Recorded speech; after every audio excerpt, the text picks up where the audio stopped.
Trump signed a $1.3 trillion budget into law today, averting another shutdown of the federal government. Yeah, but the president angrily declared that he would never sign another budget like that again and repeatedly denounced the budget, which he almost vetoed.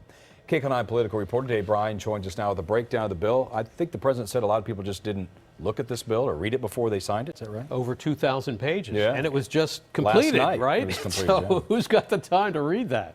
Unbelievable. President Trump says he signed the new budget bill for one and only one reason. It provides a massive increase in military spending. Almost everything else about the budget seemed to make him mad, including funding for border security, which he says will be used to begin construction of the border wall, but which the budget bill reportedly says cannot be used for actual construction of a border wall like the one Trump wants. Arriving in Florida at sundown on Friday evening for his weekend getaway from Washington, President Trump waved to a small group of cheering supporters who chanted his name.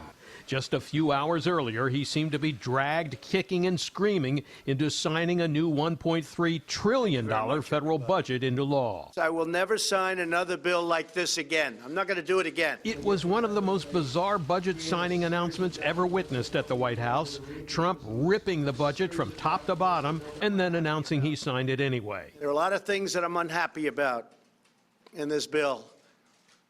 There are a lot of things that we shouldn't have had in this bill, but we were, in a sense, forced. If we want to build our military, we were forced to have. In fact, the president was so angry at concessions to Democrats to fund social programs and other non-military government functions that Friday morning he tweeted this threat: "I'm considering a veto of the omnibus spending bill." The Wall Street Journal reports things got so heated that White House aides huddled with Mr. Trump and warned him that he might catch blame for shutting down the government on a weekend he planned to spend at his Palm Beach, Florida resort. Expletive that, Trump reportedly said in rejecting the argument.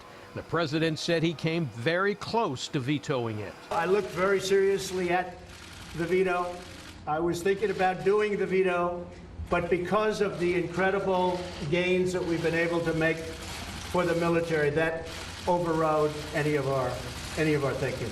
But the president's complaints ignored the fact that the White House and Republicans who controlled Congress led the negotiations on the massive cost of the bill that was roundly criticized by budget conservatives and by Fox News, from which the president often takes his cues and talking points for the day for ballooning the national deficit, which was already under pressure from the tax cut initiative. Claremont McKenna College political science professor Jack Pitney says in the long run, the ballooning national debt may come back to haunt President Trump and the Republicans. A couple of months ago, Congress passed a big tax bill that's going to blow up the national debt by more than $1.5 trillion. And instead of attacking the deficit and the debt and trying to curb the spending, this bill actually increases it. And for the time being, that might sell politically. But in the long run, when you increase the debt, all kinds of economic consequences follow. And somebody's going to have to pay it. We're very disappointed in the $1.3 trillion. Nobody more disappointed than me. But President Trump was thrilled with a huge increase in military spending, a total of $700 billion, a $66 billion increase over last year's budget. But he was not happy at all with only $1.6 billion for the border wall, which was the centerpiece of his presidential campaign and was to be paid for by Mexico, remember? The $1.6 billion is $25 billion short of what the president wanted. Not happy with $1.6 billion, but it does start the wall, and we will make that $1.6 billion go very, very far. But the New York Times and other reports say the $1.6 billion provides nearly $650 million to build more than 30 miles of border fencing and for new border technology and for repairs to existing barriers. But the language specifically prohibits that any of the $1.6 billion can be used for building a concrete structure or other prototypes for the Trump border wall. The remainder of that funding is specifically earmarked for new aircraft, sensors, and surveillance technology. The bill also did nothing to address the fate of undocumented immigrants known as Dreamers, the president declaring the Democrats are to blame. I say this to DACA recipients, that the Republicans are with you. They want to get your situation taken care of. The Democrats fought us. They just fought every single inch of the way. Yeah, that is absolutely bananas. It's like an arsonist pointing at a burning building and complaining.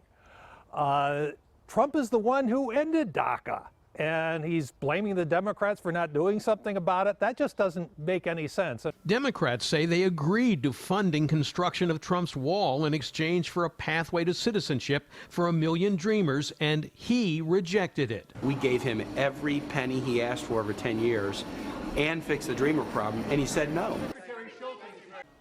Now, with the midterm elections looming in November, this budget could very well be the last major legislation to be passed by Congress this year. So the budget is now in place to fund the government through September, for better or worse. $700 billion for the military and nearly $600 billion for domestic agencies. Jeff, Elsa, back to you.